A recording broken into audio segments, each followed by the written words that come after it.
He was. I know where he was from, but the lads were talking about him the other night, and I only saw a bit of it. He doing the hacking side, But that's what breaks the ice and makes the group happier, Yeah. And like I have gone into dressing rooms, midges. You're like they'll be looking at you to say, "Who's he?" And that's why I have so much time for Seamus Quaid when he was playing with Limerick. He came over to me as I walked in the door, and he said, "Welcome." He was a fine hurler, and to be cut down like he was, was dreadful.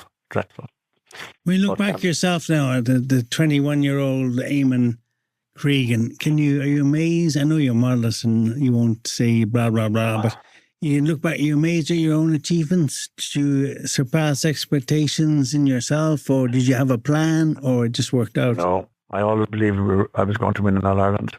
Did you? Oh, yeah. There was nothing else.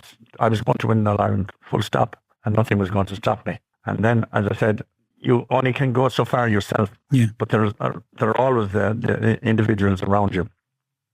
And that's what makes a team. And everybody plays for each other. And like to see the Jim O'Briens, playing, and he'd cut your throat if you were playing against him. But when he was on your side, he'd cut the other's throat if they ever did anything wrong, And all of those lads that were there, you had Phil Bennis right half back, left half back was Sean Foley. A lot of them had come through Sexton Street. Yeah.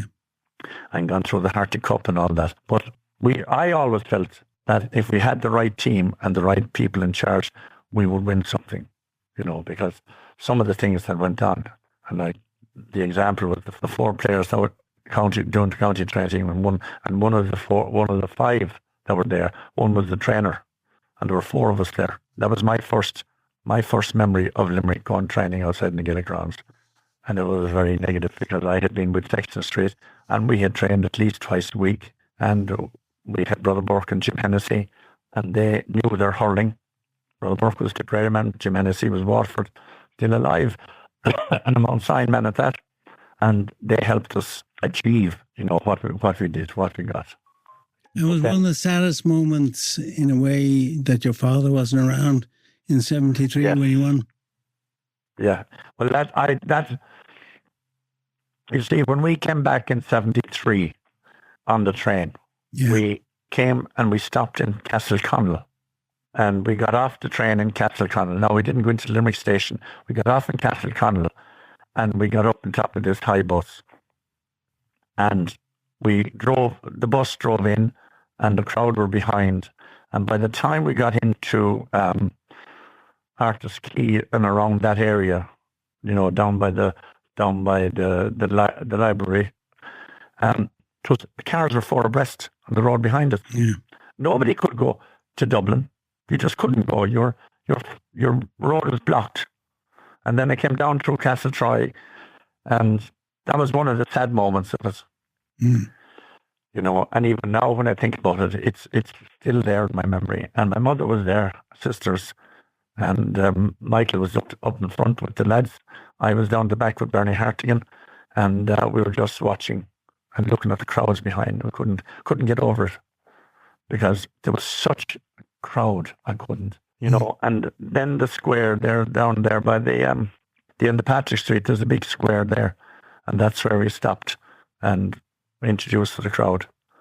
But it was sad passing because he had died the previous October, 12 months. Yeah. And just something that he would have been delighted with. Yeah. He knew he was part of the Mackey team, but he was never proud about it. Well, not proud, but never spoke about it as such. And I used to read this book by P.D. Mahican of the All-Ireland up to 1940. Mm. And there was a big section there to Limerick. And there he was. There's his name, right cornerback. And it's tough as nails. And any advice that I got from him. And I remember one day we were training in Hanratty's Lane, which was in the city at the time. And I got the ball and I had it on my left side, or I had it on my right side. And I turned to strike lefty. Lefty was my stroke, my natural stroke. Yeah. And my father was just passing as I did that.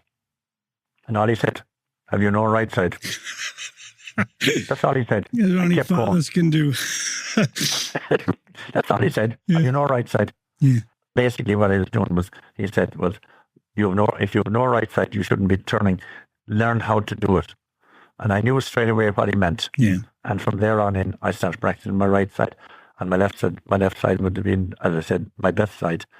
And I started practicing striking right-handed.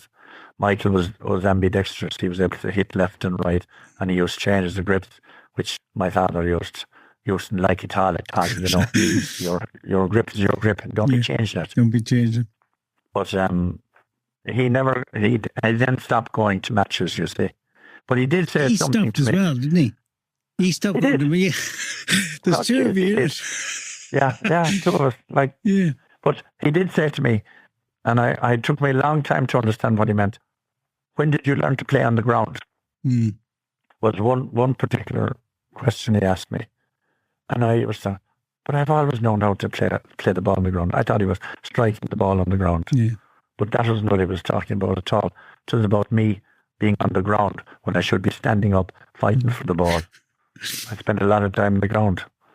So I had to cop myself on and stay on my feet more often. And there is a photograph in the college's final in 1963 of me on the ground, and I'm trying to hand pass the ball in. If I was standing still, I could have kicked it into the net, you know, but I was on the frigging ground. And I didn't know what I was doing in there because I was centre field at the time, but I ended up in the full forward line. And it's only then it struck me, oh, you dirty idiot, I said to myself. That's what it meant all along. Yeah, that's what he meant. It's late for me to think about it, but sure, Jesus, I'm a slow. Do you know these fellas that slow learners? Slow learners. I was a very slow learner. It took me 40 years. You're far too modest, Eamon. It's been a pleasure talking to you today, Eamon Cregan. Thank you for joining us today on Ireland. It's super. Okay, thank you very much, Rosa.